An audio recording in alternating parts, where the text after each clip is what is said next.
All right. So what equipment type or what type of truck? When I say equipment type, you know what I mean when I say equipment type. Let me start from the beginning, as if someone who knows very little or if anything about the business, right? So what kind of truck and what kind of trailer does your husband have attached or coupled to his truck? A van. So he's a dry van carrier. Yes. Okay, so where he's picking up today, that means, do you have any idea where he'll deliver or when he will be empty? Hello. Hello. Hey, sorry. I'm glad to be here. How you doing? Who am I speaking with? Who is this? David. Hey, Dave. How you doing? Welcome to Dispatching 101 training for beginners. Just going over some basic load board training here right now with Jordan. So you can. Are you listening in on the phone or you on the computer? I'm on the phone. I'm actually on my way to church, so I can listen in for about half an hour, but then I gotta go get my Jesus on. Okay, nothing wrong with that. Nothing wrong with that at all. Are you a member already of the platform? Yes, sir. I signed up a couple weeks ago, but I'm a single dad and I work a full-time job, so. Okay. Yeah. Take your time. Once you join, you're in for as long as you like. So take your time. We just have after you enroll, we just have that that $39.99 subscription to maintain, but you can stay in for as long as you need. We're going to be adding to, taking away features as we grow. So, but anyway, let me get back to Jordan. Jordan, are you still listening? I'm here. Okay, so where is he picking this load up? So I'm navigating the internet truck stuff. You've used this before, right? Internet truck stop? Yes. Okay. So where is he? So he's picking up where? It up today. He's picking up today in Fort Worth, and it delivers in Austin in the morning. Okay, so he doesn't. Now, does he go further? So is he an interstate carrier or an intrastate? Just in the state of Texas, or? Yes, intrastate. Okay, so he just has a DOT at this point. Correct. Yes. Okay. So it's Austin. Now, does he plan on getting an MC and going further, or like with a portion plate, stuff like that, or? He does in the future, yes, just not right now. Okay. So Fort Worth to Austin? Yes. So when will he be in? So I'm not going to look up where he's going now because he already has load, right? So look. Yes. Where he's going to be. When does he plan on being empty? Or before I even ask you that, let's go to Google, because as a dispatcher, you would this is something that you would pre-plan ahead of time. So if he's going from Fort Worth, and hopefully you guys can see my screen, to Austin.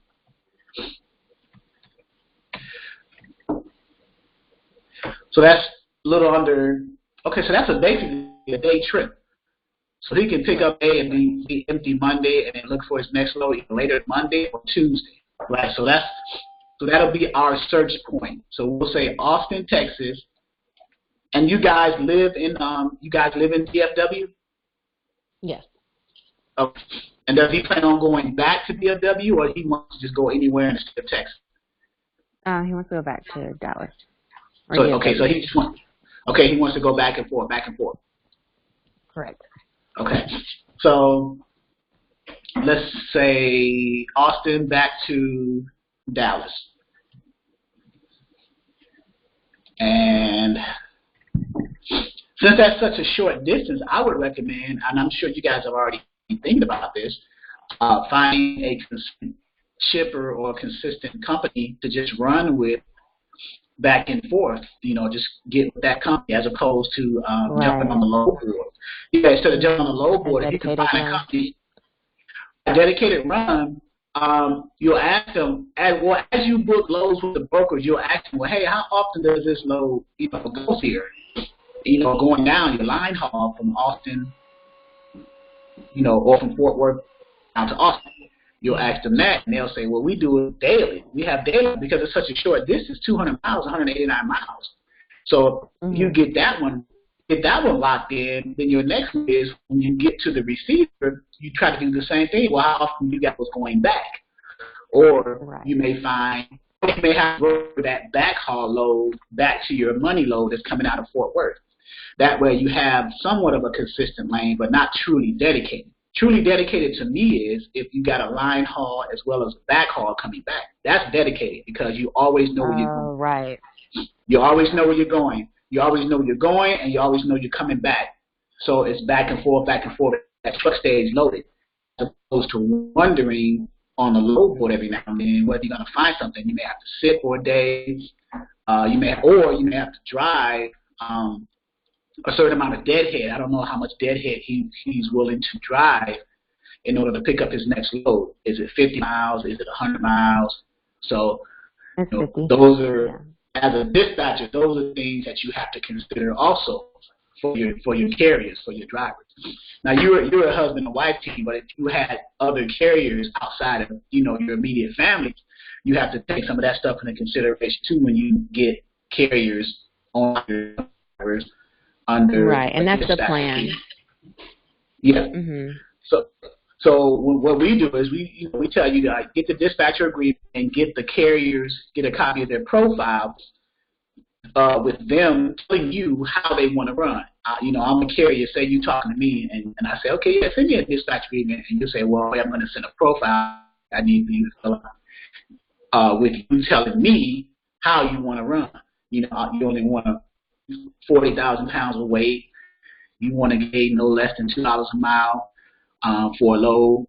You don't want to do no more than 75 miles to 100 mile deadhead to your in between loads, things like that. So when I go on the load boards, I'm catering my load search according to that profile. All right?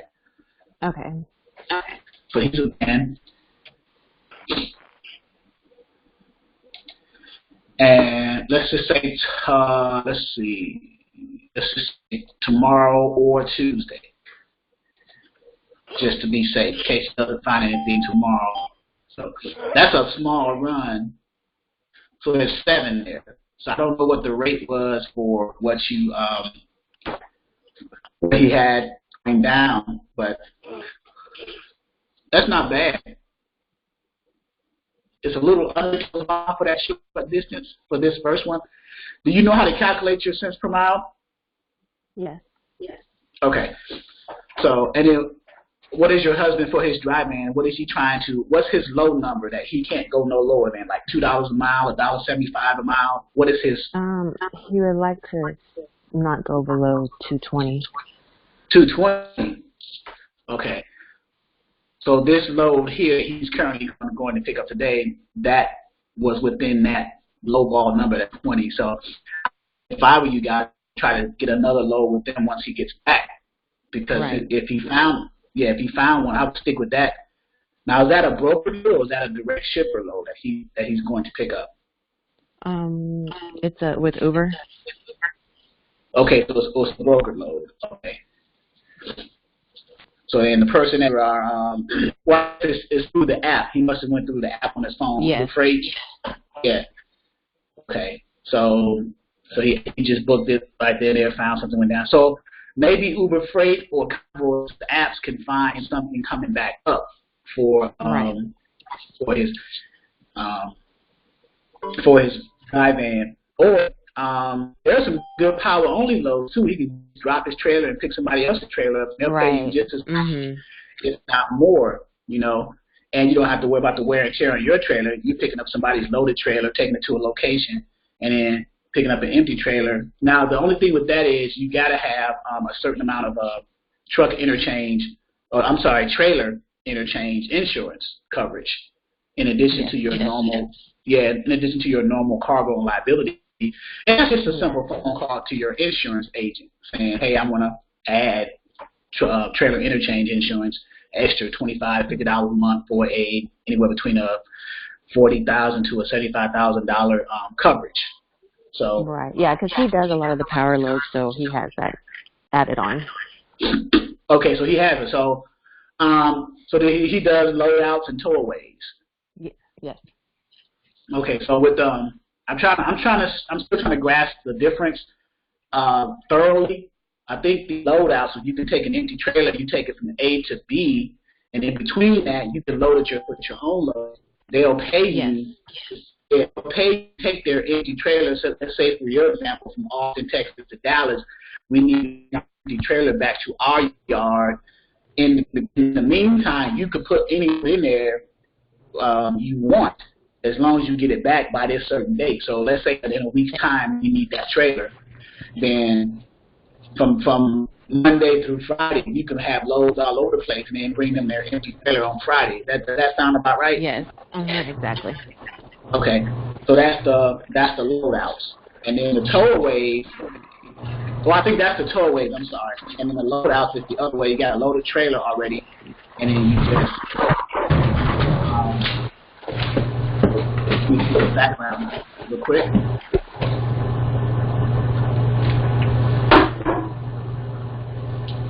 All right. Sure. All right. Can you still hear Jordan? Yes, I can. Okay. So I had to mute some people. So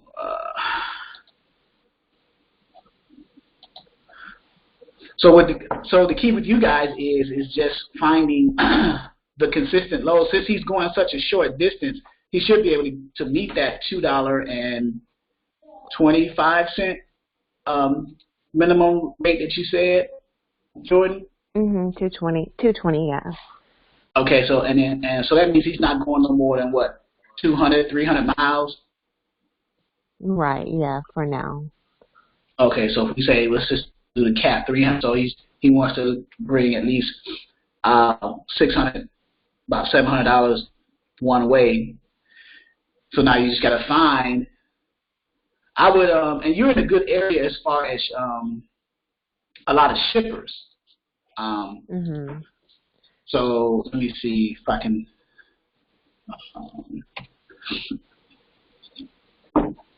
Got a shipper database that I can use. Load Solutions. I got one. Load Solutions. You can search shippers. Dallas, Texas.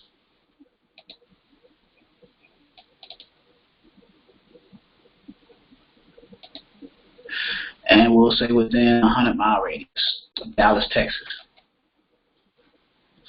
So this is one of the resources that I have on the platform, where if you want to bypass a broker, you can go directly to a shipper, especially if you're doing short distances like you and your husband is. Okay. And what you can do is you look this information up. Now this says page 1 of page 9. So there's 90 pages of shippers, and there's 25 shippers per page. So if you 25 times 90, now this is in your area, Dallas, Texas. If you saw when I began, I entered the search criteria as Dallas, Texas. So there's 2,250 shippers in your area, but they're not all related to your equipment type, your trailer. So you have to look at the commodity and ask yourself, okay, well, I can't put wooden fence posts. That's probably for a flatbed. Wouldn't you think? Yes. Yes. Now, the only drawback to this is you can't filter the search to your specific equipment type. You just have to go through and say, okay, well, what goes in the dry van? Okay, to put certain materials like distributive office equipment, copiers, so that can go in there, and so on and so forth. That's how you would determine which shipper that you would call. Let's say, for example, you found one, let's say newspaper publishings in Ardmore, Oklahoma, which is within a 100-mile deadhead of Dallas. And you go to the details of that one, you just get their details and give them a call, and then you just fact that you are an owner-operator team, husband and wife team, and you have a truck and trailer, driving a trailer, willing to see how much capacity that you guys need to run loads to wherever they need to go within your mileage radius. Are you running in Texas? Are you going to Oklahoma? Well, he can't go. Well, I got to skip that one. He doesn't go to Oklahoma, right, so he has to stay in. So I just caught that. So let's do a search again, and let's keep the radius from Dallas, say 50 miles. See, find something within 50 miles. Mm-hmm. So now the Texas is showing up. A lot of Texas locations. Okay, so you would just say for the first one was an option. It's in Texas, and there's 76 pages. Again, 25 per page. So instead of 2,250, we got 25 times what's that? 76. So now we have 1,900 shippers potentially. But remember, they're not all for your equipment type. So again, you have to look at the commodity column and see what's going on there. So. And then once you decide which one that's close to you and how you want to deal with it, you'll click the details link and give them a call. This is dealing with shippers directly instead of dealing with the brokers, because sometimes a lot of brokers take a lot of money, anywhere between 15 to 20% off the top. So if you got a shipper load that's paid $5,000, the shipper doesn't care who they pay the $5,000 to. That's their target. I'm a shipper. I need my freight hauled for my customer. Let's say I'm a shipper, distributor of Sam's Club, and I'm getting to all the Sam's Club stores. I got truckloads of freight I need to ship to all the Sam's Club stores all over the country, and I got target rates in certain areas. Let's say one of those areas is my target $5,000. I can either give that directly to a carrier as a direct shipper-carrier relationship, I can give it to a broker. In either case, my target rate doesn't change. It's still $5,000. Now, here's what the broker does, and that's why they're called middlemen. They get a broker-shipper agreement with the shipper for the $5,000, and then they broker the load. They mark their 20% off, take their 20% of $5,000, which is $1,000. They keep $1,000, so now you take $1,000 from the $5,000, and they sell the load. They broker the load to the carriers for $4,000. That's how that works. So the advantage of carriers, owner-operators dealing directly with shippers is they're keeping that extra $1,000. So that $5,000 target rate of the shipper is all the carriers when you're dealing directly with the shipper. If you're dealing with the broker, you're going to lose $1,000. Now, if you're a good negotiator, you may get like $200, $300, $400, maybe even $500 of that $1,000 that the broker took. You may be able to get that back with negotiations. The broker say, that load is paying $4,000. When you say, well, I want to do it for $4,200 or $4,500. So now you're digging into that broker's pocket, that $1,000, and he has to give some of that money back to you that he got from the shipper initially when he took his 20% off the top. And that's the whole process in a nutshell, negotiating between the broker and the carrier, or the shipper and the carrier. So, but as far as you, Jordan, you would have to, if you want to go that route as far as looking at direct shippers, you want to consider what commodity that's hauled for your equipment type, and then how far those shippers are from your home location, and then you just go after those shippers. You can even look up on Google for shippers within shippers near or manufacturers near Dallas, Texas, or something like that. And then you can do a search for them, get their contact information, go to their website, and look them up. So hopefully I didn't go too far. No. Go ahead.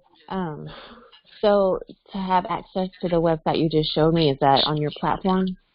It is. I was thinking about taking it off, but I may keep it. Actually, on the website under load boards, if you can see my screen, I actually took it out. I may have to put it back, but okay. I'm looking at it right here now. So if you go to this load board screen, I'm doing some editing right now and updating to the website. So there's a few things, a few load boards that no one was using, so I'm actually taking them out. The only ones that members of the platform are using is 123 load board, DAT, Trucker's Edge, Trucker's Path, of course. Then I got Nextload, A1 Freight, Free Freight Search, and DOFT. So I'm going to add back Load Solutions because it gives the opportunity for people to go after shippers. Because at some point, as you're dispatching over time, you've gotten a relationship with the brokers and you're used to that. But at some point in your dispatching duties, you want to transcend the brokers, deal directly with the shippers, kind of cut the middleman out. And that's the whole goal, because that way you won't have to deal with any of the monies being taken from your carrier's pocket when you're dealing with brokers once you are dealing with the shipper, because you're getting all the revenue. I should say your carrier is getting all the revenue. So the only reason, one of the reasons that shippers use brokers is because they just literally don't have time to do all of that dealing with carriers. And they got so much capacity to move, they'll say, we'll just give the responsibility to a middleman, a broker, pay them for that, and they can make as much money as they want. We're still going to only pay them that target rate again. It goes back to that target rate. I'm only giving up $5,000. Now I can give it directly to a carrier or to the broker and let them work their system, so. But you have some shippers that used to work with a shipper who actually, they'll do what brokers do. There are shippers, but most shippers, they'll give that responsibility to the broker. You just invoice us, Mr. Broker, we'll pay you the target rate, and then you just pay the carrier minus whatever your percentage is. You follow? Yeah, I got you. Okay. All right. Welcome. I see about 10 of us in here. Okay. Let me look at some names here. Tavares, he just bought the ebooks and he has some questions about the platform. Anonymous, welcome. Mohammed Yusuf, Eric, what's going on, Eric? Stephanie, Linda. Hey, Linda. Hey, Linda, how did it go with your? I think the last time we talked, you were calling someone about something. I can't remember.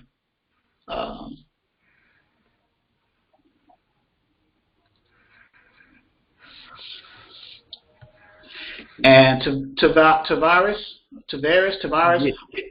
Yeah, Tavares. Tavares. Okay, so what question? You and I started the conversation this morning. What questions do you have? Because you purchased the ebooks, but you had some questions. Yeah, what hours do usually freight dispatchers work? Well, it depends on the loads that you have for your carriers. I mean, there's no set hours, but let's say you got 3 carriers, right? And well, I'll give you a high-level answer to it. The general hours are pretty much the same hours that brokers are open, that their businesses are open. Now, and the majority of the time, that's like 8 a.m. to 6 p.m. kind of thing. But you got some brokerages who are 24 hours. They have a customer service line, things like that. But the general thing, as far as you working at home, in your home office, in front of a desk, in your computer at your house, I usually get up when I was dispatching like real tough. I used to get up at like 6 a.m. and get my computer prepped, get everything logged up, all my monitors on, and everything prepared. And then once 7:30, 7:45 hit, I would, start getting rolling, finding loads from my carriers. Now the day before, or let's say it was a Friday, the weekend, I'm trying to find loads for my carriers till Monday. So while it's Saturday and Sunday, I'm looking on loads. I'm calling people, trying to get. You want to stay ahead of the game as far as dispatching, because once that work week hit, everybody's calling the broker, and the broker's going to book that load with the first person that calls them with the best offer that they want to hear, because the brokers are still trying to make their money and at the same time moving the loads. The goal of the broker is to make their money, move their loads, so that their customers, who are the shippers, see that they're moving loads over and over and over again. They're making their shipper customers happy, thus getting more loads from their shipper.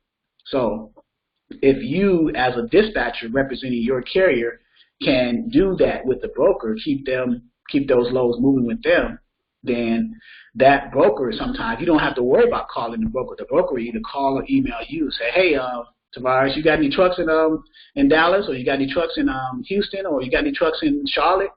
You got anything empty over there? I got a loader here.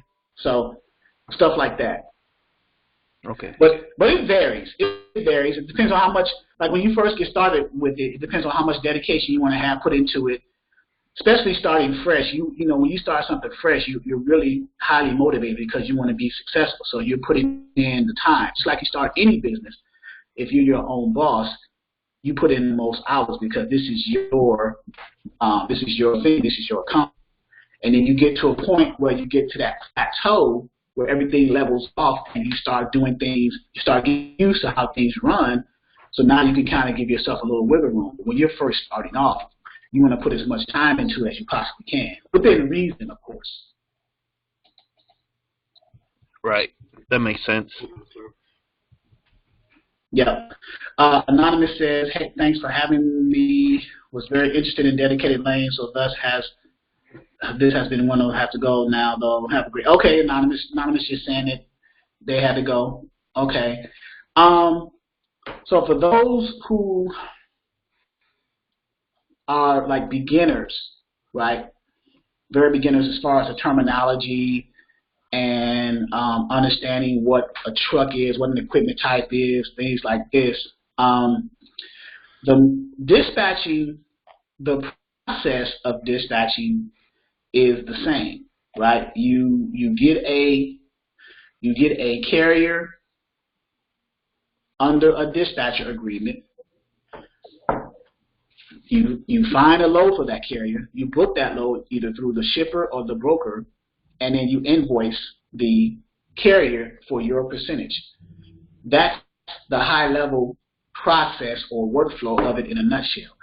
So now, in each of those cases, or each of those steps, I should say, there are certain things that need to be done. So the first thing is, as a dispatcher, you make the decision, okay, I want to be a dispatcher. I want to be a freight dispatch owner, have my own business, working from home, independence, things like that. Okay, so you want to, of course, set up your business, right? You want to get your, apply for your business license, go to the irs.gov website, apply for the EIN number so that you can put that on your W-9 form, showing that you have a tax ID number. Business license, whatever entity or legal structure that you want your business to be, whether that's a single member LLC, sole proprietor, C Corp, S Corps.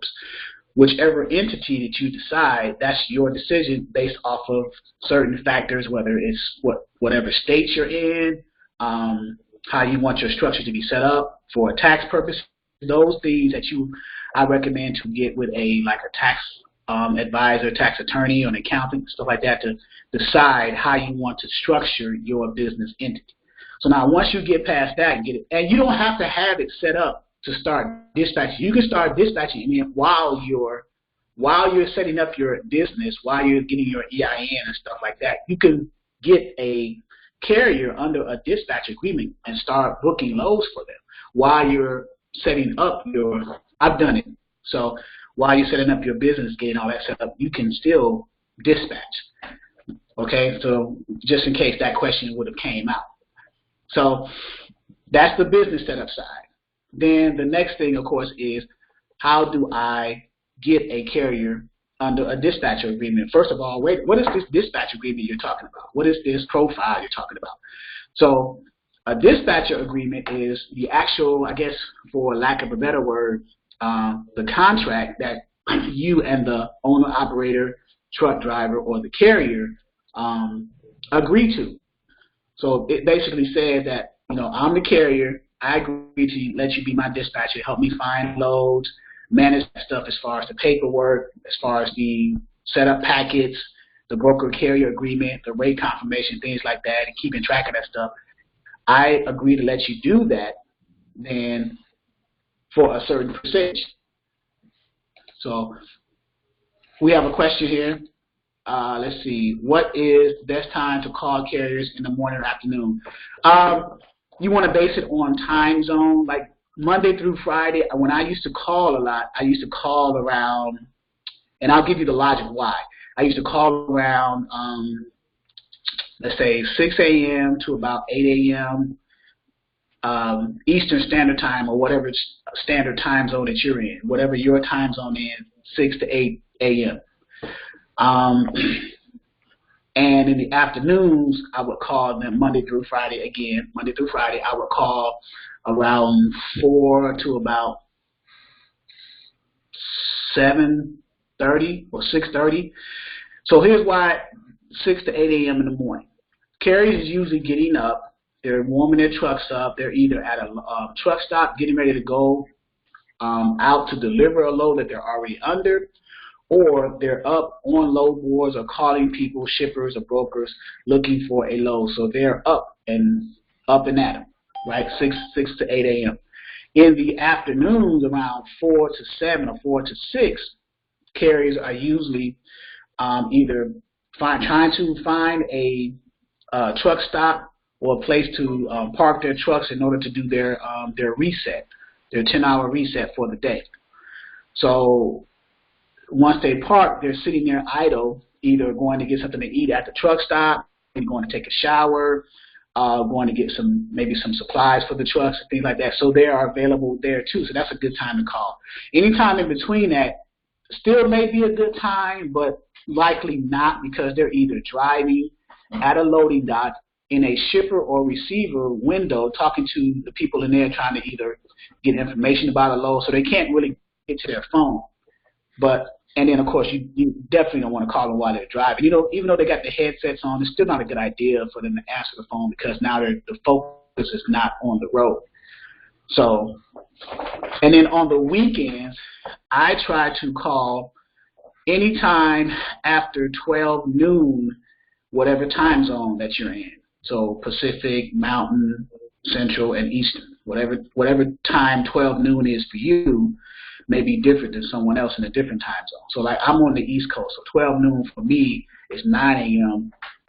Pacific time. So with me knowing that, and if I have a carrier who I know lives in California, I'm not going to call them 12 noon Eastern time, because that's 9 a.m. for them. So you have to be mindful of that. So 12 noon for them is 3 o'clock Eastern time for me. So at 3 o'clock, I could call somebody in California because it's 12 there. It's not 3. So you want to keep that in mind as well. So hopefully that answered. Thanks, Stephanie. Hopefully that answered the question for you. How much would it cost to get an LLC? How much of the cost? Yeah. It varies state to state. I would say anywhere between $50 to $100. I've been saying some have been like going to like $300 to $400. No, are you trying to use like a third party company to get an LLC, like a LegalZoom or like Rocket Lawyer or LegalZoom? Yeah. Why not just let's just do this.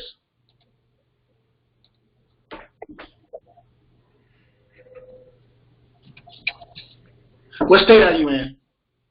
Iowa.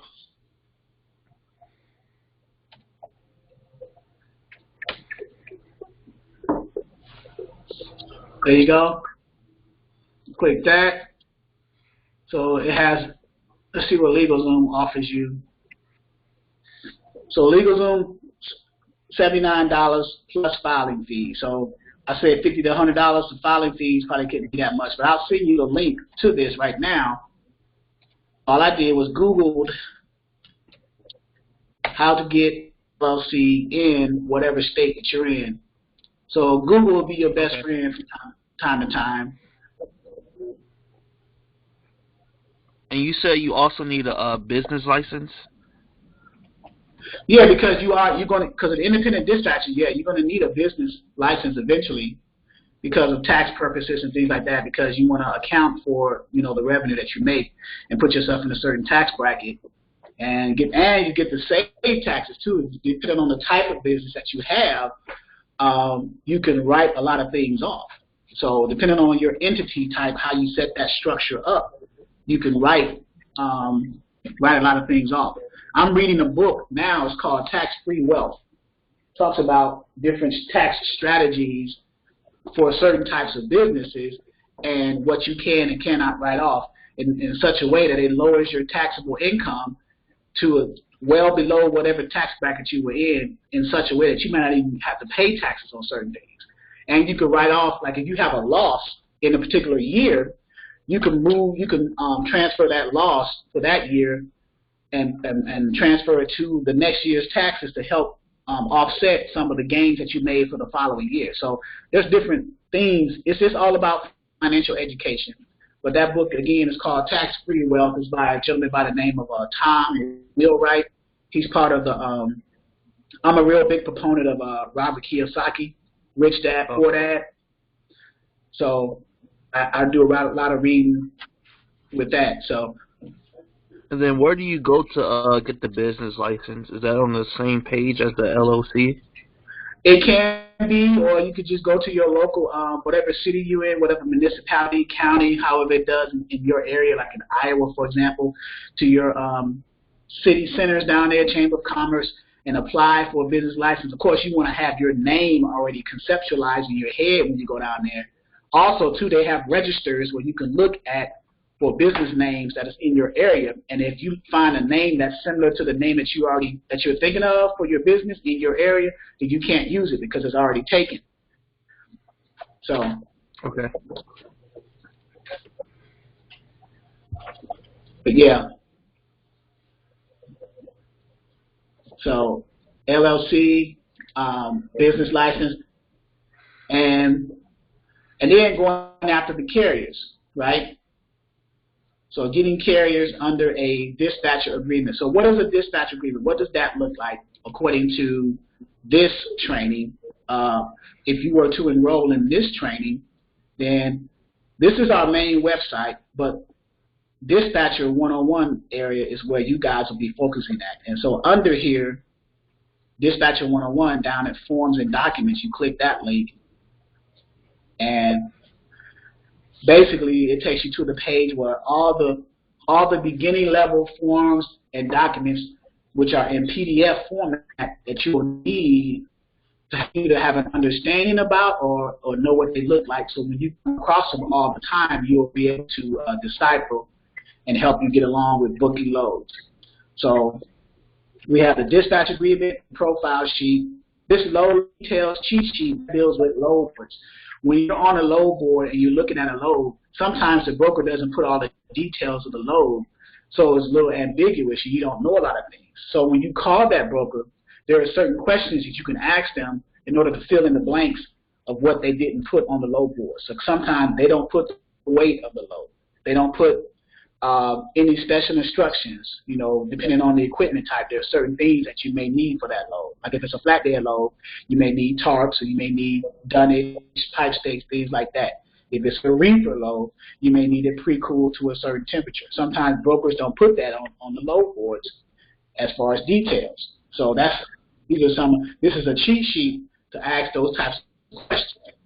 And then down here, what does a carrier packet look like? What does a rate confirmation look like? That's dealing with the broker and the shipper when you're booking the load. And then I have other documents. So when you call a broker and as a dispatcher for your carrier, you are trying to book a load for them so that your carrier can get that load picked up and delivered and get paid. In that process, most brokers, if not all, are going to ask you to fill out the carrier packet. So let's use you, Tavares, as an example, okay? You still with me, Tavares? Okay, so say you're the dispatcher representing, let's say you got a carrier, right, under a dispatch agreement, and you're looking for a load for them. You found a load on the load board, right? So let's say I'm your carrier, and I say, well, I need a load out of Des Moines, Iowa, right? Because you're in Iowa, right? Right. Hopefully I spelled Des Moines right. S at the end. Got it. And let's say I'm a flatbed carrier. Okay. And I want to go anywhere. So let's just do that.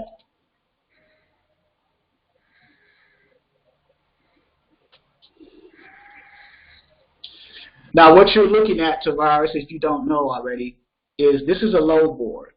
Do you know what a load board is? Yeah, I've been looking at it. The trucker's path, and then that, and then truck stops. Okay, so this is truck stop, and this is a load board on truck stop. Load boards are where shippers and brokers post their loads, and where carriers go to post their trucks and look for loads to book for themselves. Okay.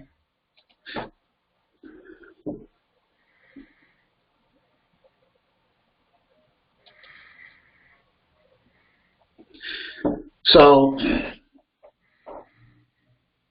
I see a load here by King of Freight, or KOF, picking up in Nevada, Iowa.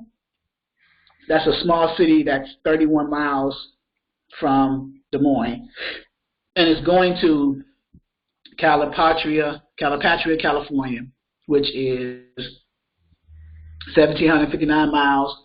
The weight of the load is 10,500 pounds, which is pretty light for a flatbed equipment type, because flatbeds can hold up to about 46 to 48,000 pounds, and it's paying $3,700. Okay, so before I break that completely down as far as cents per mile and the details and everything, I just wanted to show an example of a load. So we call a broker, and you, Tavares, will ask that broker, hey, I'm looking at this load going from Nevada, Iowa to this flatbed load, Nevada, Iowa to Calipatria, California. Is that load still available? This is the actual dialogue that you would have with them. I wish they were open right now, because I'll give them a call right now. Yeah, I just divided the cents per mile by the rate, and it was like 210. Yeah, so that's what, 3,700, right? Divided by what, 1,759? Yeah.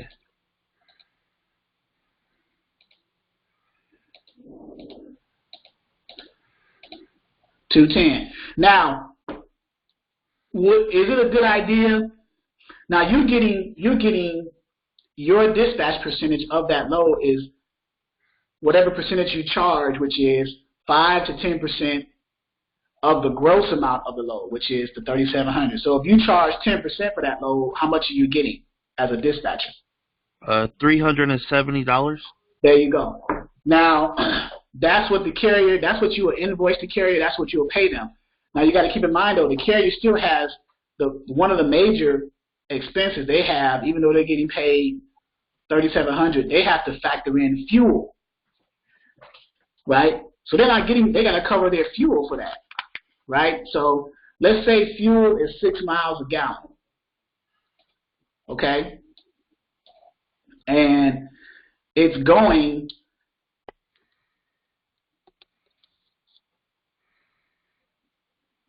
okay, Yusuf just asked a question here. I'm going to ask you a question too, Yusuf. He says, Mr. Charles, can you please explain me what processes take place after a broker says yes to work with you and the carrier after you sent them the carrier packet? Okay, and that's what I was getting at. So before I go into detail further with Tavares, I'm going to explain the high level for you, Mohammed. So let's say we found this load, and the carrier and you the dispatcher, calls the broker.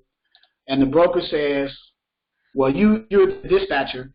You say, yeah, I got a load out here, Mr. Broker, going from Nevada, Iowa to Calipatria, California. Is that load still available? The broker will say, yeah, that load is still available. What is your MC number? So you, as a dispatcher, you're giving the MC number or the motor carrier number of your carrier with whom you have a dispatcher agreement with to the broker, so they can look it up in their system to see if your carrier is already set up with their brokerage, right? So this one here is King of Freight. That's the one I just clicked to open up to get the, that's why it's red. So because I clicked it up, it opened up in another tab. So what they'll do is they'll type your carrier's MC or DOT number into their database, their brokerage database or their brokerage TMS system, and they'll say either, they'll give you two things. They'll give you two responses. Either your carrier is set up with them already, or your carrier is not set up with them already. So if your carrier is set up with them already, then there is no need for them to send you this form right here, this carrier packet. They don't need to send you a carrier packet or what's called a broker carrier agreement, because at some point your carrier, either before they met you and you became their dispatcher, they may have already ran a load with that particular brokerage and already done this paperwork. That's if they are already set up with it. If they are not set up with that brokerage, the broker is going to say, hey, we ran your MCDOT numbers and you're not set up with us, but that's no problem. What email do I send the carrier packet to? You'll give them the email. You give them your email, because you are the middleman between your carrier and the broker, right? You want to make sure that you see all documentation so you can track what's going on in the process from the time that you call this broker and book that load to the time that carrier delivered the load. You want to stay in the loop with that. How else will you know the process and things are getting done so you can invoice your carrier? So the broker sends to your email either a link to their online form to fill out or a PDF attached to the email for you to download yourself and fill out. Okay? So let me see. I got some background noise here real quick.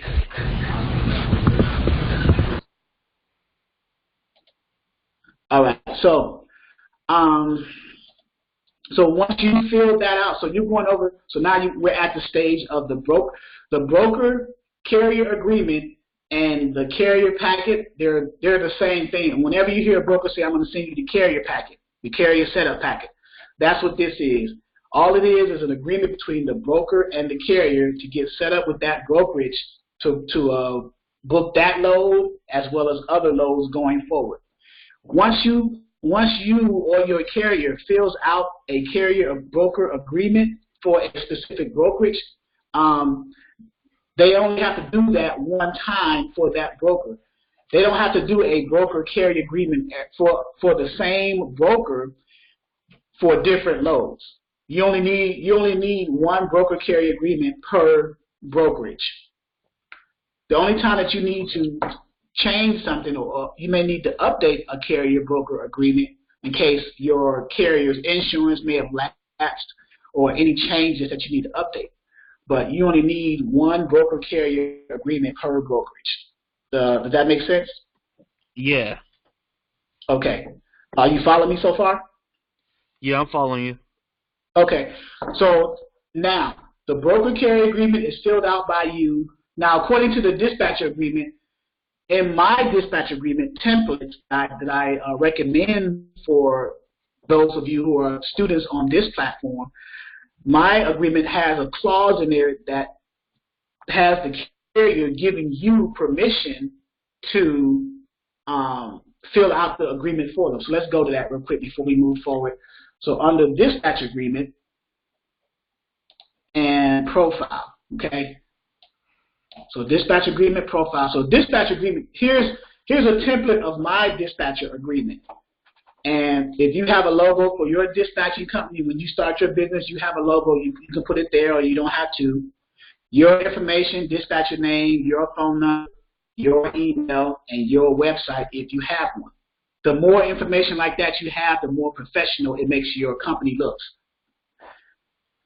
And then you have a dispatcher agreement. What I was talking to on the right here, this little clause right here, this little red line, if the carrier initials that, it says carrier also authorizes dispatchers to complete carrier setup packages for any and all brokerages on carrier's behalf, as well as complete any and all rate cons on carrier's behalf. So if the carrier initializes that, they're pretty much giving you like a power of attorney or permission to fill it out on their behalf. Now, you're not putting your name under carrier. You're putting the carrier's name because this is a broker carrier agreement. It's not a broker dispatcher agreement. It's a broker carrier agreement. So right here, this line right here, you're putting the carrier's name. The broker's going to put their name there. You're going to date it this day of this month, this year. Broker name here, ABC Brokerage. Carrier here, XYZ Trucking. okay? And then fill out go through some stuff, fill it out. Most broker carrier agreements, talks about insurance, talks about payment, talks about the carrier's responsibilities, it talks about the broker's responsibilities, and a few miscellaneous things. So kind of gloss over that. And then at the bottom, the broker is going to, when they send it to you, they're going to already have their section under the broker filled out. Then it's up to you as the dispatcher representing your carrier to fill out the carrier section. So authorized signature, you sign it for your carrier, you print their name, their title. I usually always put owner, operator, owner, then their company address, phone number, if they have a fax, and an email. So that's in the broker agreement. This is the dispatcher agreement. This is the original contract or agreement between you and the truck driver, owner, operator, carrier to initially say, hey, I agree, this is me, ABC Trucking, I'm the carrier, this is my MC number, DLT, truck and trailer number. I give you permission to find loads for me, book those loads, I'll give you a percentage that you agree upon. In this particular template, it says 10%. But you can do anywhere between 5, the standard is between 5 and 10%. Most people kind of meet them in the middle, like 7%, okay? And this is pretty much it. It's like a little small 2-page agreement.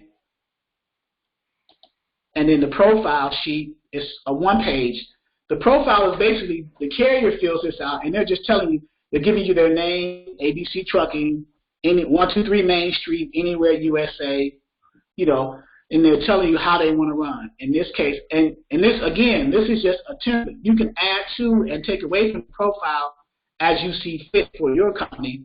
Like, I don't have a line in here that asks about, like, hazmat freight. But some dispatchers may have carriers who do hazmat. Now, hazmat pays pretty well, but there's a lot of red tape involved in hazmat, just so you know. Do you go in the mountains? Yes or no? What is your equipment type? What is your trailer, basically?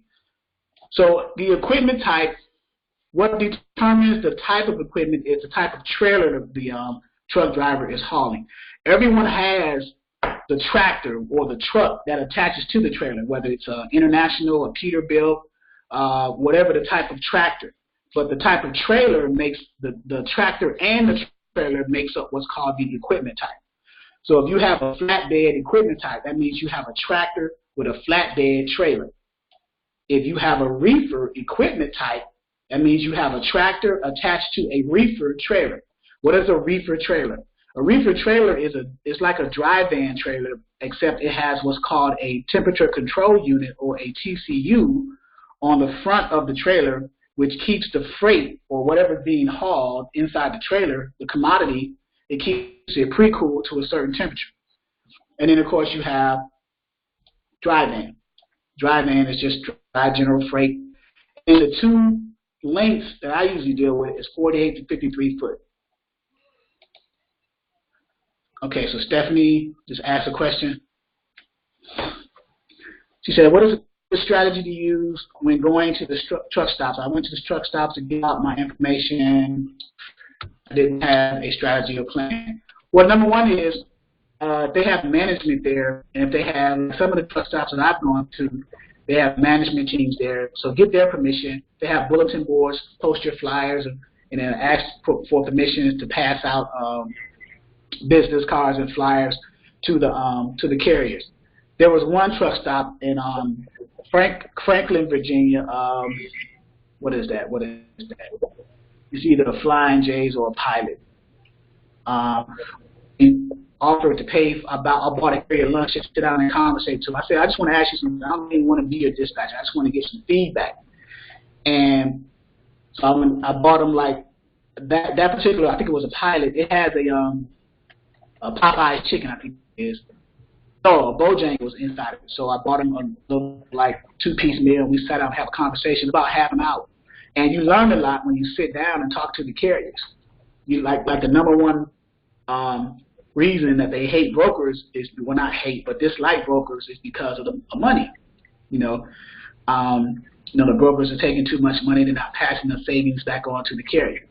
the brokers don't realize that they're going to make money anyway with the shippers because they're constantly moving the loads for the shippers. So why not think of it in terms of volume, lowball, lowball the rates for yourself and give the majority of the money to the carrier, thus more carriers that come to you moving more of your loads, which looks more impressive to you in front of your shippers, which gives you more loads from your shippers, which grows your volume.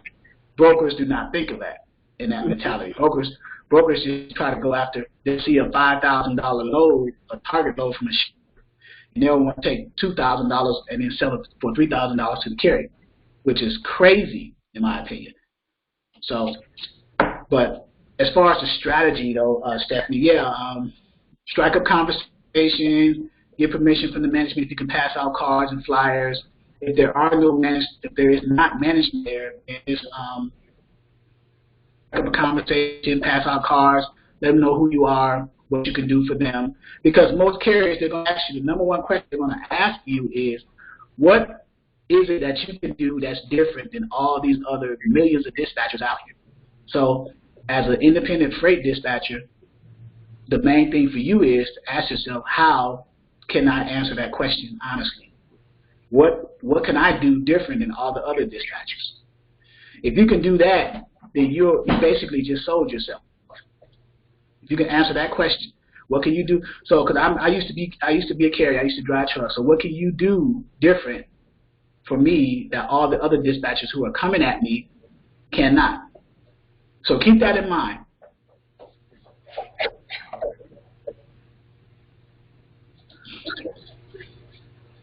Okay, so we were at the answering Muhammad's question and dealing with Tavares at the same time.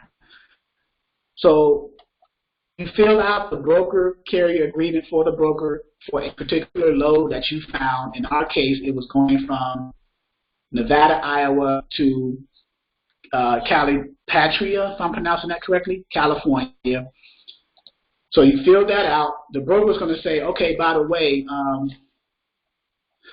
I'm going to need, not only am I going to need that broker and broker carrier agreement return, but I'm going to need copies of your carrier's MC authority, their W-9, and their certificate of insurance.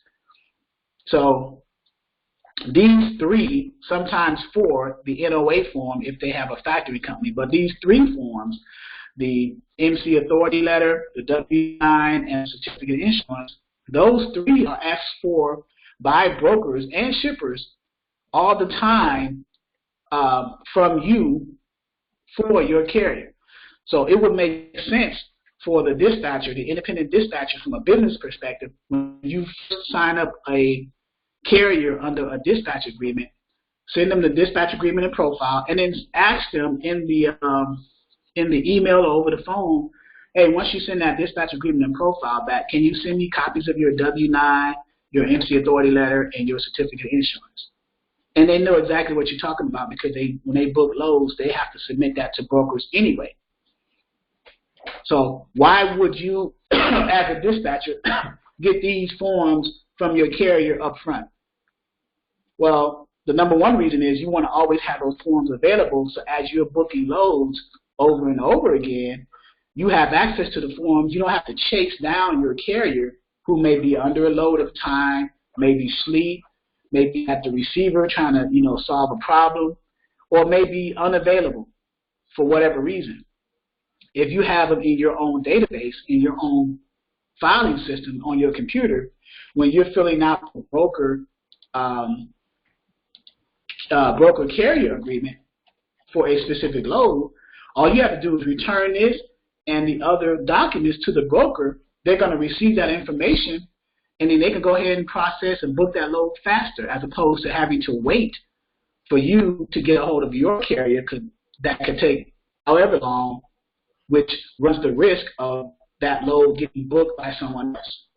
So, any questions so far at this point? Yeah, what happens if you invoice the carrier and they don't pay?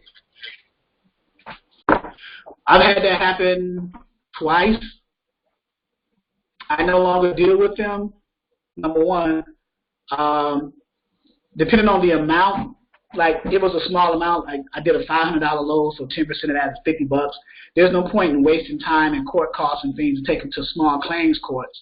Now, if it's a large amount where you need that, then you can consider that, of course. And then you can also report. You can report brokers as well as carriers. You can report a carrier. You can report a broker. You report brokers for unethical activities. You can report carriers too. If a carrier gets reported, it dings their MC authority. That's a ding against their authority, which the more dings you have, then the more likely that you are going to be put out of service, whether it's coming from a dispatcher that you didn't pay, whether it's coming from claims filed against you for being in an accident, for damaging freight that was delivered while it was in transit on your trailer. So there's a whole lot of factors that can put a carrier out of service, whether they pull into a weigh station and there's a DOT officer there waiting to do a level 1 or a level 3 inspection, and it turns out that you're overweight. They'll put your truck out of service right then and there. You have to call somebody to come get you because that truck is not moving. So there's a whole host of things. But yeah, as far as dispatcher and carrier relationship, I just don't deal with the carrier anymore. There was one guy who did that, I think it was for $100, and I wasn't finding loads for them anymore. And then he called me one day. He's like, man, I need a load. I said, I can't find loads for you anymore because I sent you an invoice for a previous load and you didn't pay. You know, and it turns out in that situation, he never received the invoice. At least that's what he said. So he ended up paying the $100, and then I waited like a couple of weeks before I, determined that he was sincere in saying that he never received it, and then I started moving, finding loads for him again. So there are certain circumstances that you have to keep in mind too when dealing with carriers. You're dealing with different personalities, right? Most carriers are real brash, they're real harsh and things like that. But once you start to talk to them and get to know them, then it builds a rapport, it builds the relationship up, But you do have carriers that are out there that are just trying to take advantage of any and everybody that they can, just like the brokers do. Because in this business, you do have to have thick skin. So when you come across carriers like that, you just have to make a decision, So do you think we should start working, like, if I should look at trying to get direct shippers for the carriers, would that be something? So, I know you were talking about the, the money and everything that, for the loads and everything that the brokers list and, they take so much. Do you think it would be good if I start working on that part, trying to get the direct shippers? Yeah. I'll say this too. That's the ultimate goal. I would say as a beginner dispatcher, the load boards are going to be your best friend because you want to learn that process anyway. Because even if you have direct shippers, you may have a dedicated lane just for line haul with the shipper just going one way. So then you would have to broker a load of backhaul coming back to that line haul direct shipper. So you still want to be familiar with how to use the load board. But of course, the ultimate goal is to not even use the load board. Like I have carriers who I use, some brokers and some shippers who don't even post their loads on the load boards, and those are good paying loads. They don't even use, and the reason why they don't use load boards is because they have enough capacity as far as trucks to cover all their loads, where they don't have a need to post their loads on a load board. So that's the ultimate goal. If you can get in with a company that don't even put their loads on a load board because they have enough trucks that meet their capacity, then you're good there. But as far as the shippers,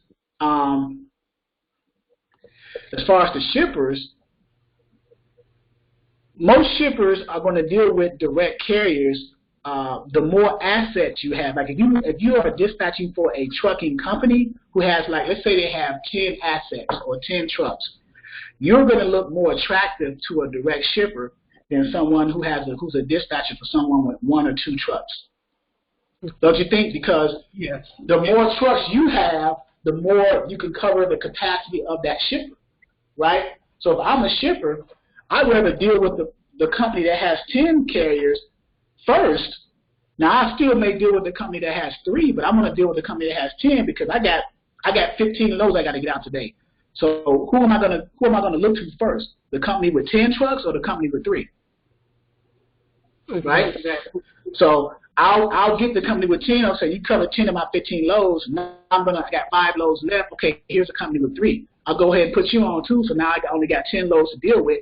I'll put those 2 loads that's left on a load board and let somebody else come after them. You know, that's the mentality of the shippers.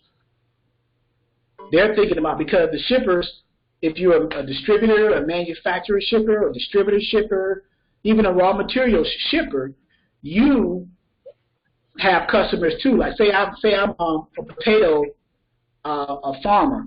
I'm a shipper because I'm shipping those potatoes to one of my customers. You know, maybe a farmer's market, maybe a Walmart, a Costco, Sam's Club, whatever.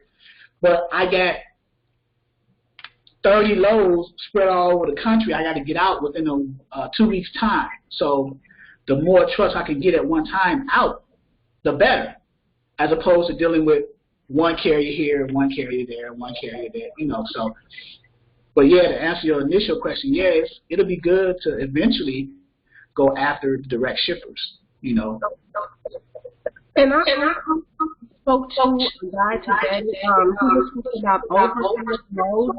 Is it a way to find loads for that? I didn't get him under a contract or anything, but he was just asking me a couple questions about that. I couldn't give him too much information on that, but is on the load board, is that something not to even really focus on? Because I know you told us about the reefer, the dry van, and the flatbed. You didn't mention anything about the oversized load. Is that something to really even look into, or? It depends on, you can look into them. It depends on the equipment type of that carrier. Now, if he has a heavy haul or a low boy or a cattle trailer or possum trailer, a boy or an RGN or a removable gooseneck where it can handle overweight loads like 80,000 pounds, then you would look for loads for that weight capacity. Now, the only problem with that, well, not problem, but the only other challenge with that is, depending on how far they go, you're going to need like pilot cars and flags. So that's an extra cost, especially if you're going from state to state. They charge so much per hour to trail that overweight load with that. I'm sure you've seen on the highway, you've seen oversized trucks, and then behind them and in front of them, you see little small pickup trucks that says oversized loads with flags on them and their lights flashing, right? So the owner, guess who's paying for that? The owner-operator. So he may have a $10,000 load, but he's paying, some of that money is being paid to have it escorted in different state lines, and it varies from state to state. You may come out of Texas for a certain amount, then as soon as you hit Oklahoma, and you got to, because you end up going up to like Nebraska or going north, you got to pay a certain amount per state, and you have to get permission for each state to cover that freight going through their state. It varies. There's no uniform cost for that. Okay, yeah, I don't think I'm not going to get into that. That sounds like, yeah. It is. But like I got a flatbed guy. He has a 53-foot flatbed, 50,000 pounds. He doesn't do overweight loads, but he does what's called OD, over-dimensional, like too wide or too long. The weight is fine, but if it's too wide or too long, he just may need like flags on the end of the freight showing that it's too wide or too long. He may not need a pilot car to escort him, so he still does the loads. And I found him that's why I know about it, because I found him some loads, and I knew what all was involved in that process. So depending on if it's an overweight load or if it's an over height load, because now you got to be aware of where you're going. You got to do what's called route planning, because if you go to an area and you have an over height load, you got to be mindful of the different clearances if you're going underpasses and over bridges and stuff like that. So now you have to plan your route around that and factor that stuff in. So it's a challenge. It can be done, but it's a challenge. Okay. No, I think I'm going to stick with the 3 that you said. I'm not going to. Right. So that's why. And so there's a reason.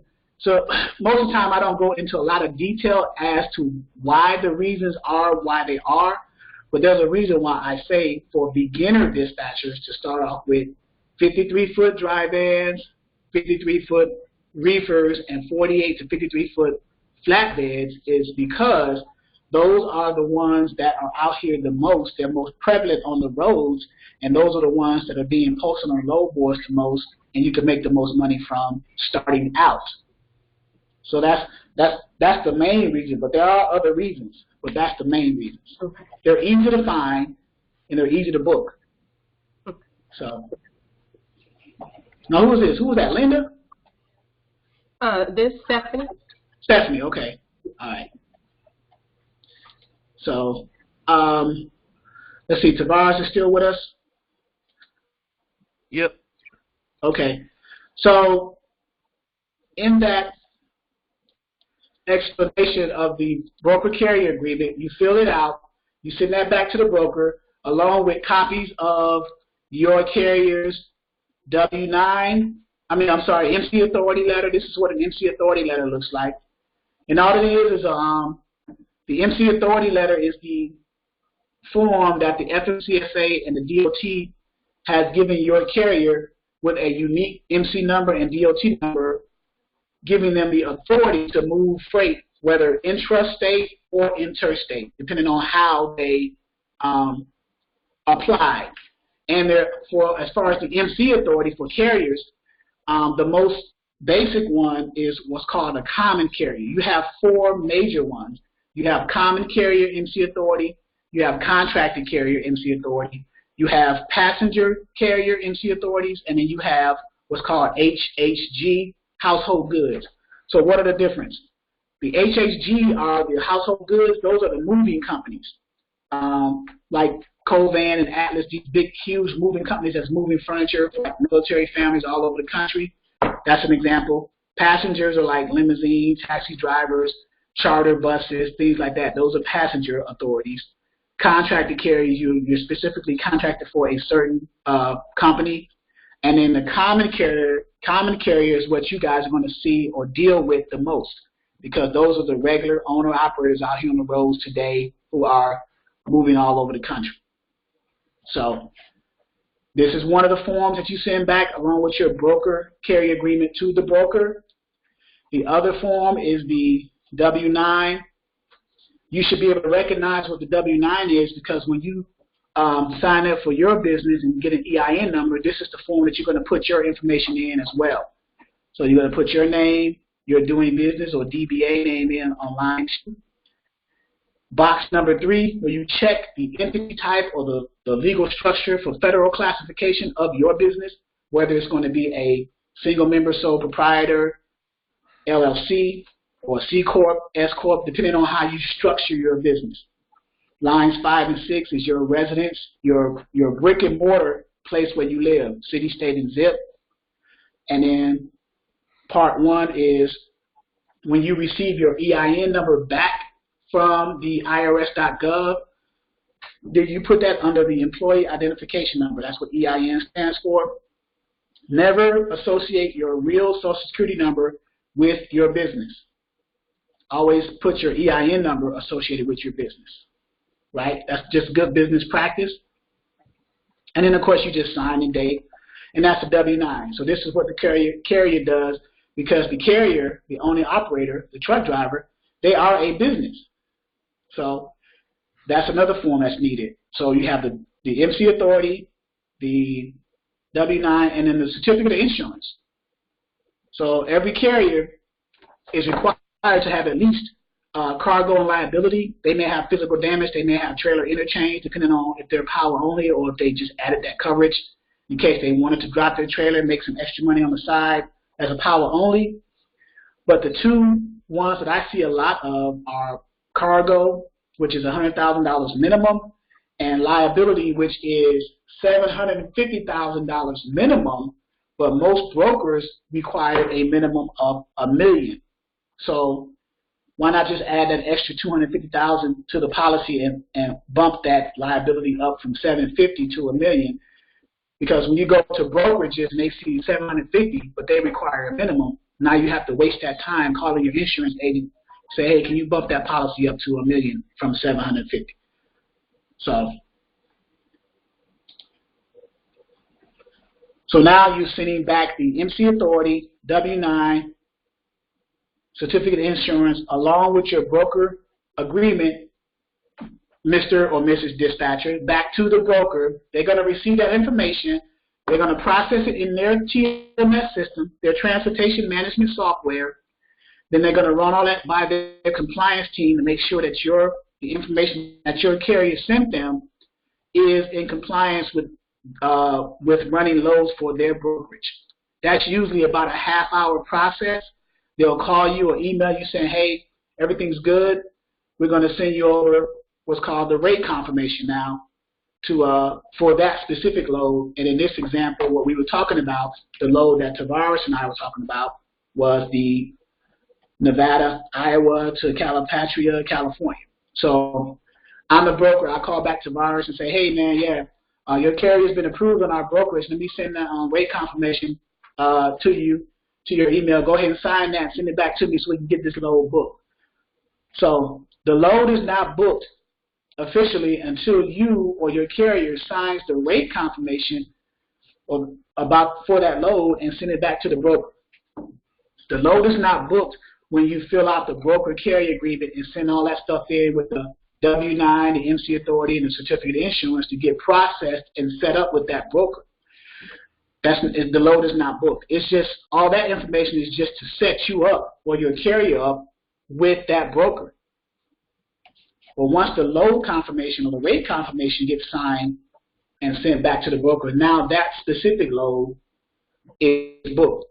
So, and the rate confirmation for any load is going to show some of the common things. It's going to show the load number, where it's picking up, the address, city, state, and zip, where it's delivering to, address, city, state, and zip, the carrier's name, their phone number, the weight of the load, the miles, sometimes what the commodity is, what the load is paying, and things like that. Any questions about that? Yeah, so they can still book load. Like if you said that the load is not booked till you get the rate confirmation, so other carriers can still call for that load even though you're the first one to call. They can, but in most cases, if you're dealing with a broker who you got a relationship with, if they got the broker carrier agreement back and all the other documents, and you've gotten approved to book that load, they're usually going to lock that load on you because they just sent you the rate confirmation and they're just waiting for you to sign that rate confirmation and send it back. So they're going to lock that load from being seen on the load board by other carriers. Okay. Yeah. Now, I've had some brokers who was kind of pressing me when I first started, said, man, I need that rate confirmation back in about 5 minutes. They just want to book that load as quick as possible. Once you're set up with that broker, every broker has the ability to lock a load and keep it from being posted or visible on the load board because they're processing the load with you right now. So why would they want to go through that whole spiel all over again with another carrier when they already got you locked in on this load? All they're doing is waiting on the rate confirmation to come back. And the reason sometimes why they do that is because sometimes when rate confirmations are sent by brokers, then you as a dispatcher, you go over that information with your carrier because sometimes there's stuff on the rate confirmation that your carrier may not agree with. Sometimes brokers like to surprise carriers with extra stuff on the rate confirmation that we got to go back to the broker and say, hey, you didn't say this in the initial posting of the load on the load board. We didn't see this in any special instructions on here, but now it's on the rate confirmation. We need more money for that. So be careful with that. Yeah, you said, Mr. Charles, the rate con goes to you and the carrier from the broker. That's correct. The broker sends, after the broker sends you the broker carrier agreement and you fill it out, you send that back to the broker. They send you the rate con. They're going to send it to you. Well, since you are the dispatcher dealing with that broker representing your carrier, they're going to send it to you. And then what I used to do, I just used to CC or forward my carrier the rate con so they can see what's going on. You have to because it's ultimately their decision to take that load. So yeah, brokers communicate both parties. Yeah.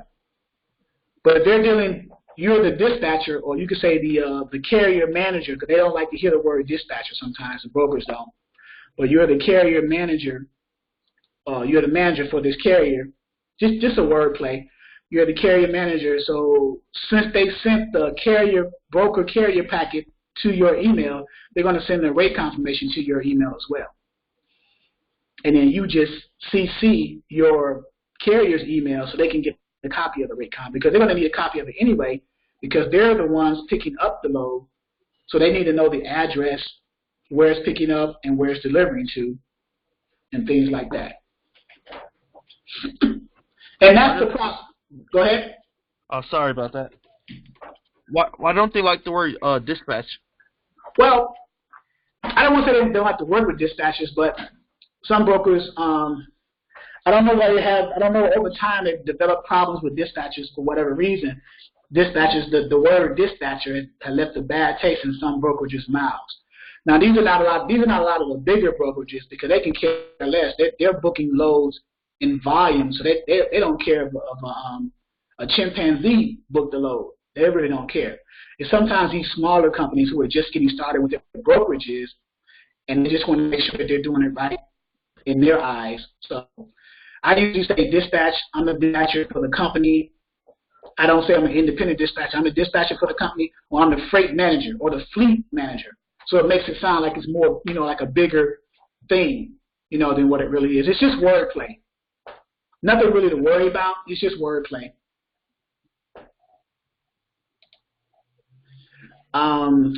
Let's see. Somebody asked a question.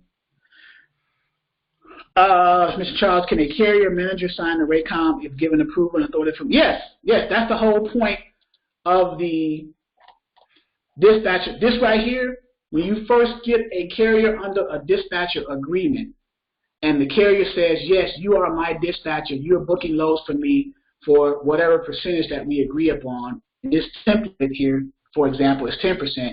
But this line right here, remember I said, well, if the carrier initials that right there, they're giving you permission, kind of a power of attorney, so if you will. And this agreement itself is signed by the carrier, so it's legally binding.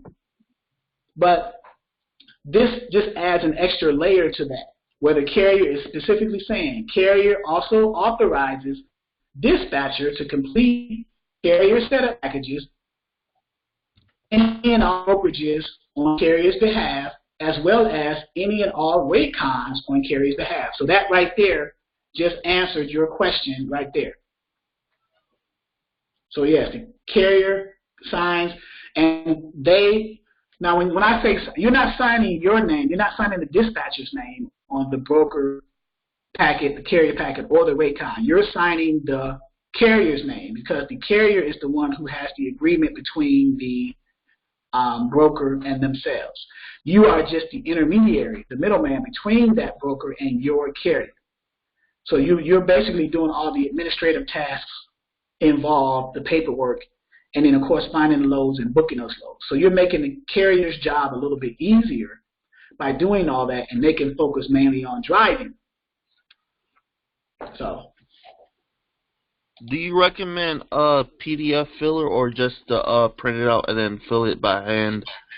Yeah, if you are brand new to it and you can afford PDF filler or DocuSign or whatever e-signature platform or software that's out there, then yeah. Now what I've as far as what the dispatch agreement, as far as the broker side, when they send you paperwork, you fill it out and get it back to them. PDF filler is pretty good. DocuSign is pretty good. So those are the pretty good ones.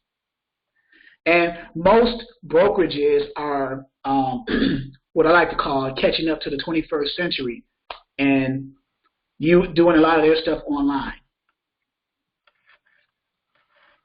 So, okay. So that's the process. Yusef said, please explain the process to the end if all goes. So if all goes smooth, so now so Mr. Muhammad, he asked a good question. Explain the process to the end if everything goes smooth. If there are complications that can arise as to how, as to how to handle them and the payment protocols. Okay, I got you. I understand what you're asking.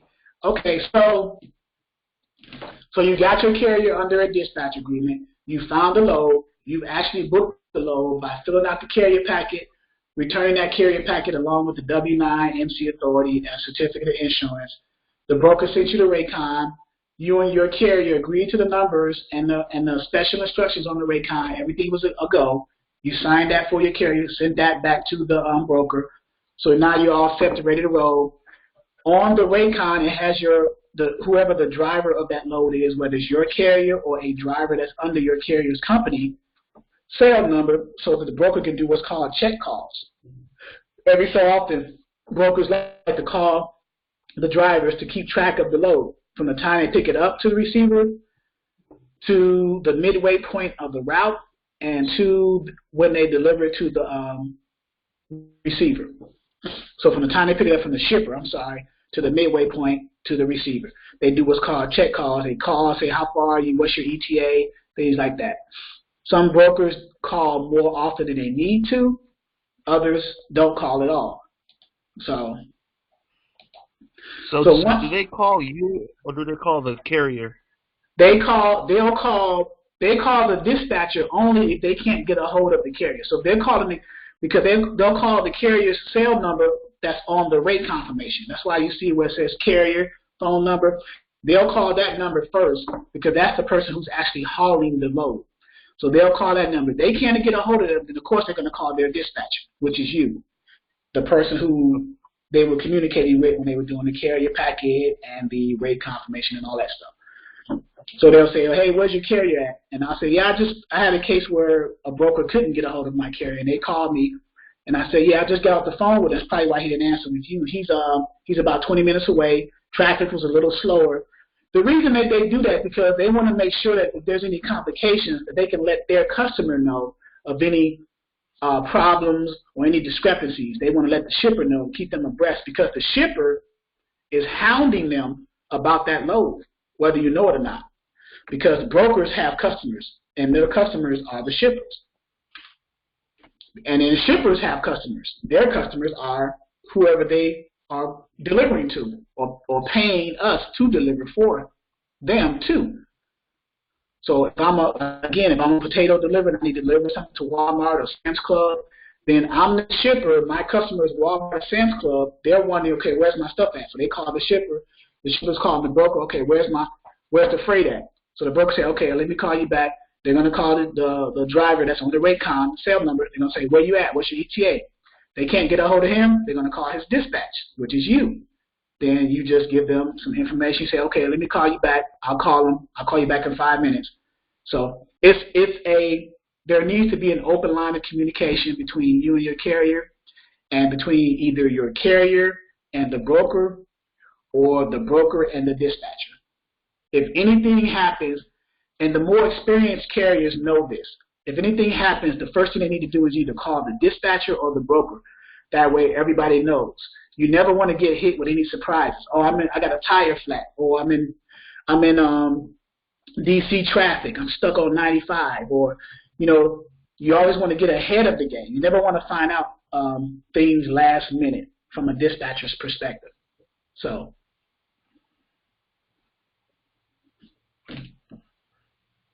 okay, so yeah. The load is smooth, right? So the carrier delivered the load. They're at the loading dock getting offloaded. They got the paperwork back. Their BOL, which is the bill of lading, the BOL, which is the invoice or the delivery receipt, proving it's signed by the receiver and the carrier, proving that everything was delivered, nothing was damaged, the pallet count was correct, all that stuff. Everything in a perfect world, everything worked out. So the next thing that the carrier is going to do is now he's ready to get paid. He's looking for his next load, of course, but he wants to get paid on this load. So depending on if he either selected a payment option from the broker in the carrier packet, or if he had a factoring company that he gets paid for up front for a percentage with that factoring company. In either case, once the carrier gets paid, they'll let you know, or you'll know it, and then you just, as a dispatcher, you invoice the carrier your percentage of that gross amount. Remember that example in this one, $3,700. So if you're charging 10%, you just got paid $370 for that one load. So imagine if you found 3 loads like that for just one carrier in a week or in a week and a half, right? So, and that's just one carrier. So 370 times 3.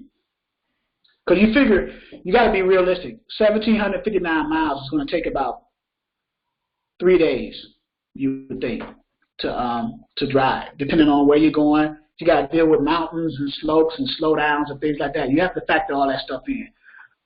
So what I usually do to give people an example of what they can make with just one carrier, and then how many carriers can you manage in a week. If you can manage 3 carriers in a week, right? Each carrier, let's say one carrier, you find them, you make $6,000 a week for that carrier. That means that's 3 loads at $2,000 a load, or 2 loads at $3,000 a load. Why do I say that? 3 loads at $2,000 a load. You figure a $2,000 load is take about a day, day and a half to do. So pick up on Monday, deliver Wednesday. Pick up on Wednesday, that's number 1. Pick up on Wednesday, deliver Friday. That's load number 2.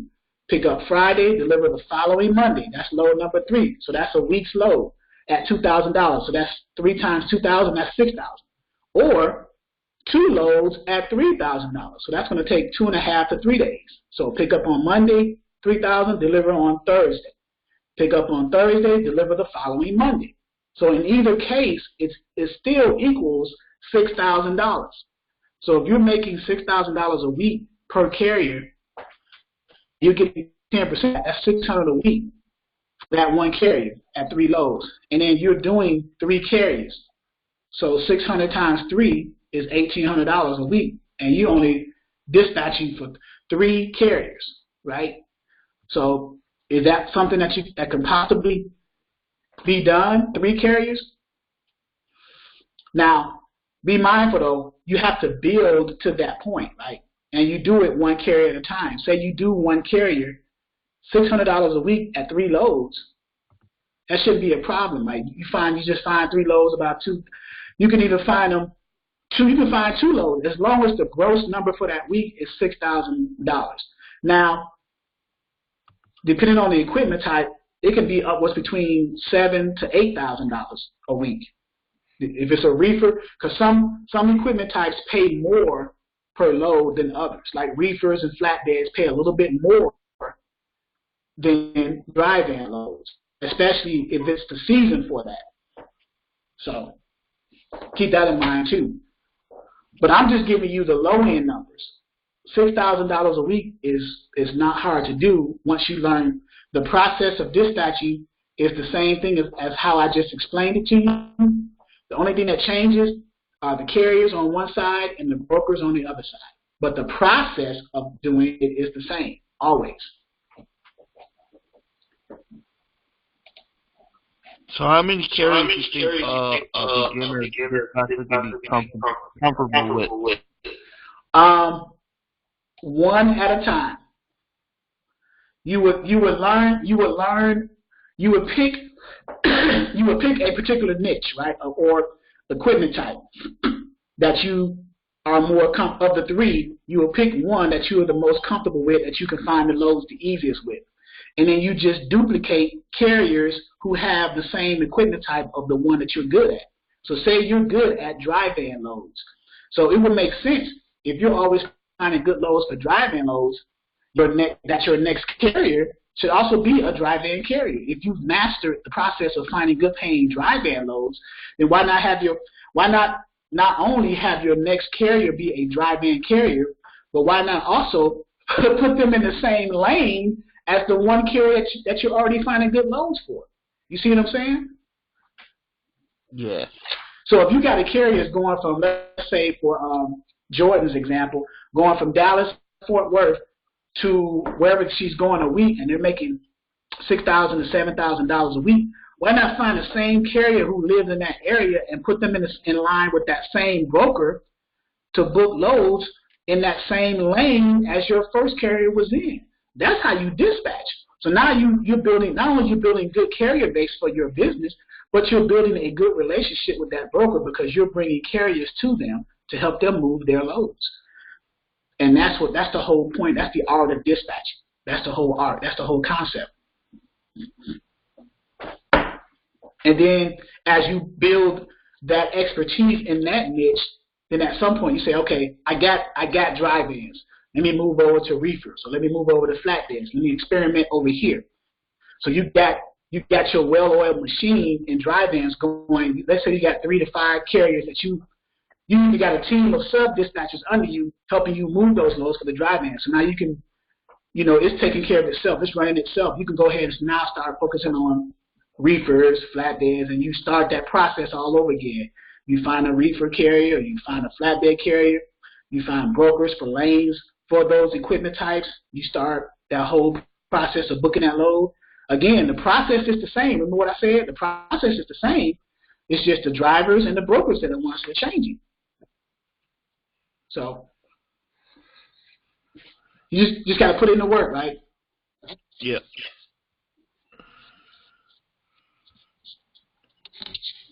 So, but yeah, 3 carriers a week. Let's say you meet the middle ground of that. The low ball is 6,000 a week or 600 a week per the dispatcher.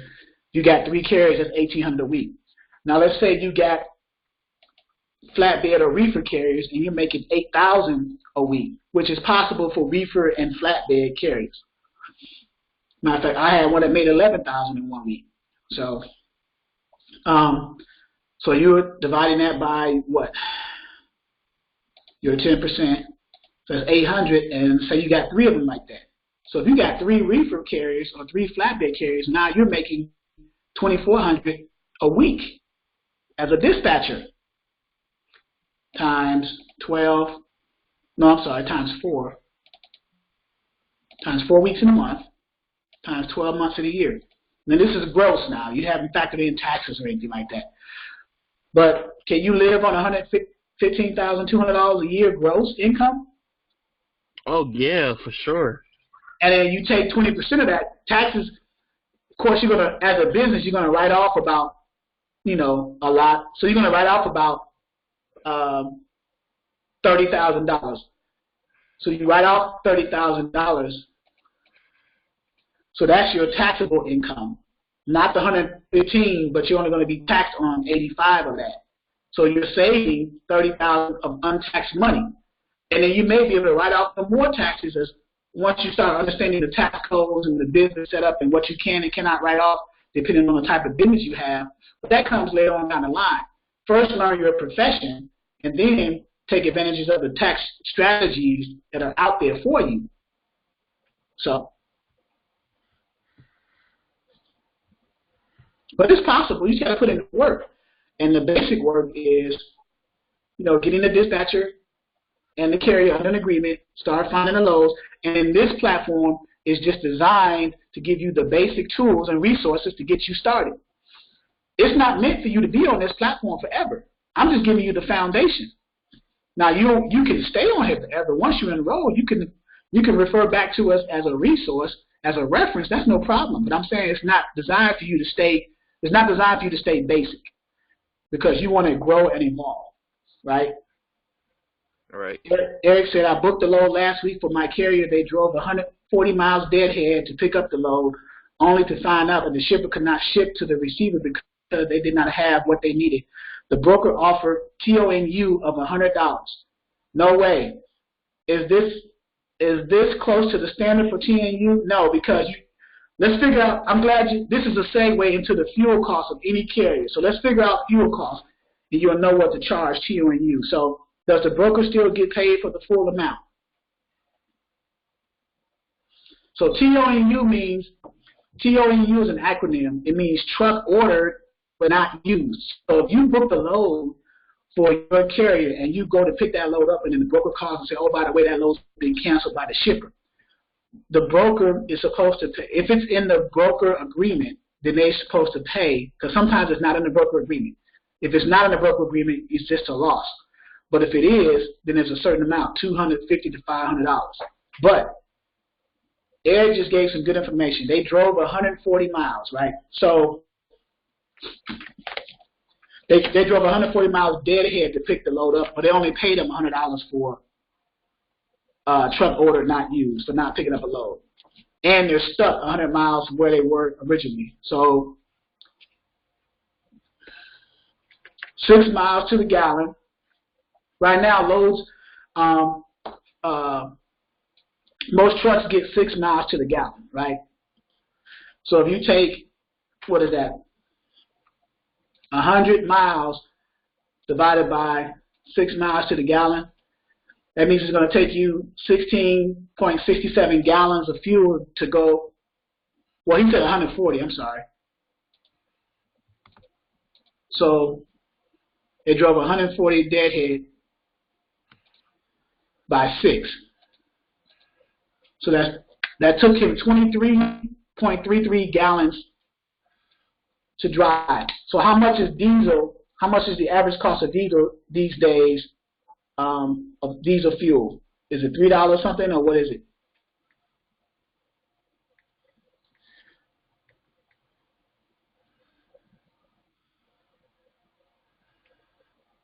What's the average cost of diesel? Because they only covered the cost of diesel. So let's say diesel is $3.25. So you would multiply that times 3. So he had to pay. He paid $75.83 in fuel. They gave him $100. So they covered his fuel cost plus an extra $25. But normally the TONU is around like $250 to $500. So, any more questions?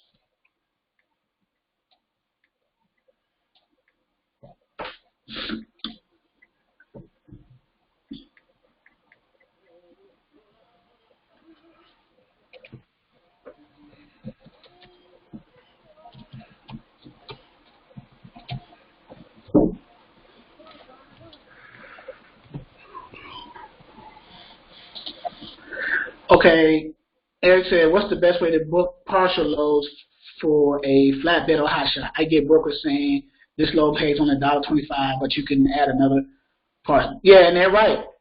They're right. You can do $1.25 on a partial and then put another partial that's going essentially in the same direction as the other partial. Maybe you got a flatbed that's 40 feet or 48 feet. You put a 20-foot partial on at $1.25 a mile, and then another 15 to 20-foot partial on is paying another $1.25 a mile. So essentially, you got 2 partials, but it's paying you a total of $2.50 a mile going in the same direction. So yeah, that sounds about right. You just got to know how to strategize that. You know what load to put on first so you can get it off first or last.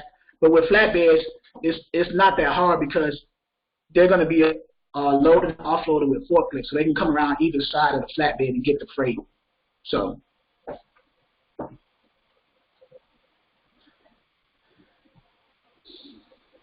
all right. So how much would you think like the startup cost, like factoring everything, will cost to set your business up?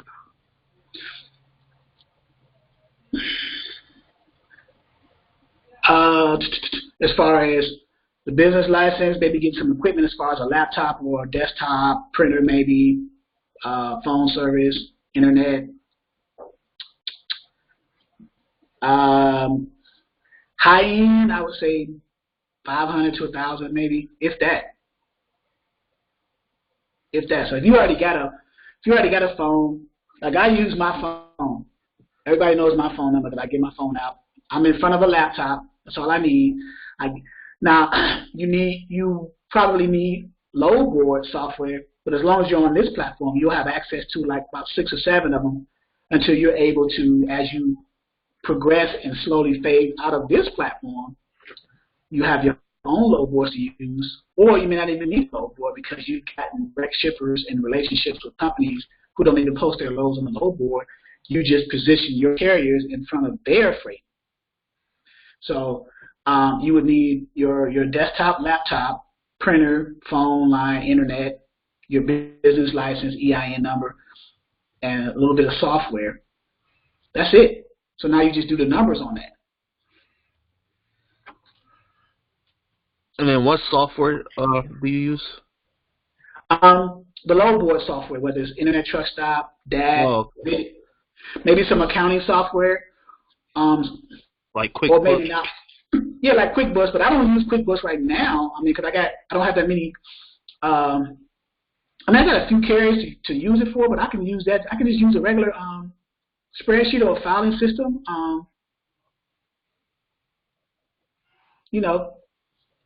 So yeah. Mike Jones, who? Mike Jones. He said, I'm like Mike Jones, I get my real cell number out. Yeah, why? Yeah, you know why? Because I got nothing to hide. Nothing to hide. If you're doing something you should be doing, then of course you're gonna give out numbers that, or unless you want to stay anonymous. Now I may get a Google voice number and then forward that to my real number, but put the Google number in front of everybody so they can see the Google number, and that's fine. But at this point, it's not really necessary. I mean, at this point for me, so So if you can't afford a website right now, is it best just to send over like the dispatcher agreement and carrier packet just to their email? Right. That's how you're normally gonna communicate. If you don't have a website for your business right now because you just got started, then yeah, you're communicating back and forth with the broker or shipper through email and or fax. So yeah. But email, they'll send you a link to the website to fill out the carrier packet for them, or they may send you an attached PDF to your email. You just open that up, print it out, either open it up, print it out, fill it out, scan it, send it back, or open it up, upload it to your PDF filler or your DocuSign or whatever e-signature software you have, fill it out on the software, and then save that filled out version and then attach it to the email and send it back to them. So yeah.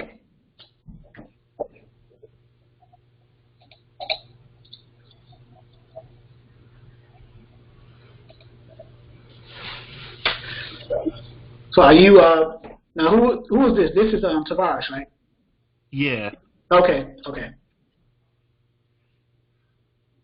I'm just trying to learn as much as I can. Yeah. Ed just asked, hey, is the carrier you have one from time to time be smooth for you too? Yeah. Most of the time it's smooth. Other times it could be Carter. Let me answer his question. Yes, most times. Yep. And then I'm building back up my carrier base in a sense where, because I do have, I need to build up the sub-dispatching thing as well too, where people can sub-dispatch my carriers and then we just split the commission. Now what that means is I already got the dispatch agreement with my carriers. The only thing I would send you as a sub-dispatcher are the forms and documents that you need when you book the loads with the brokers. So you don't have to waste your time with the dispatch agreement and profile. I'll send you the profile. Of course I won't send you the dispatch agreement because you don't need it. I'll send you the profile so you'll have a basis to go by when you're looking for loads, and then I'll send you the documents that you're going to need to upload to the brokers when you book those loads. The W-9, MC Authority, and Certificate of Insurance. That's sub-dispatchers though. So. Which is a reason to grab a warrant. To keep smart. You have no idea. Hello, Alicia. So are you looking to consider joining Tavares? I'm sorry, can you repeat that again? I said, are you looking to join? Yeah. Yeah, eventually. I know you. I think I was talking to you. And you had purchased the ebooks, and I said I would deduct the cost of what you pay for the ebooks against the tuition to enroll, right? Yeah. That was you. Okay. All right. Just want to be sure. All right. Well, I'm getting ready to close it down. It's been almost 2 hours. Get ready to gotta go see my mom in the nursing home, of course. See what she needs. And But then you told me when I'm sorry. Go ahead. You Go told ahead. me you told me when I'm ready to enroll, just contact you so you can get the discount on there for me. Correct. Correct. And I'm changing over some of one of my PayPal cards has been hacked. So it's my mom calling me now, Mom. So, but yeah. Hold on, let me mute this. Let me mute you guys real quick. See what she wants.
Okay. Kim Hudson. I just saw Kim Hudson's name.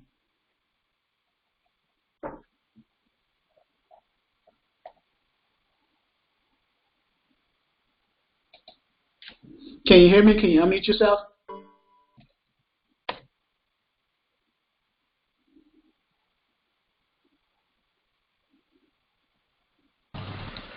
Yes. I have cartoons in the background. That's why I was saying muted. What you watching, Bugs Bunny? My grandson looking at Minecraft. Okay. You are in RBBS? Yes. I used to have a discount for RBBS. I'm no longer a part of RBBS platform, but I have 3 price. Are you military? No. Okay, my pricing platforms are $249, $299, and the 2-for-1 is $499. So I'm not sure if that's something that's affordable for you or not. You say $249? $249 for military. Like if you or someone in your family was military, like a husband or a son or brother or whatever. My dad.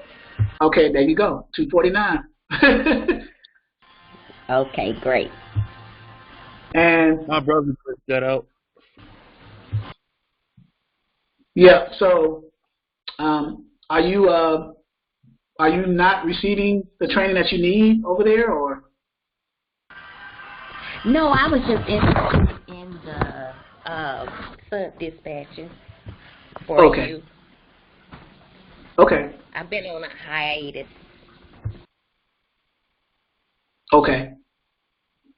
Yeah. Well, yeah, you can enroll at the 249. Just select on the website. Just select the. If you see my screen, let me show you.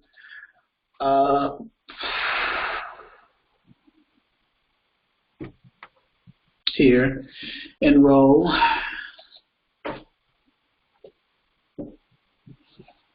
So you select the military, the veterans discount since your father was there, and then you enroll for $249.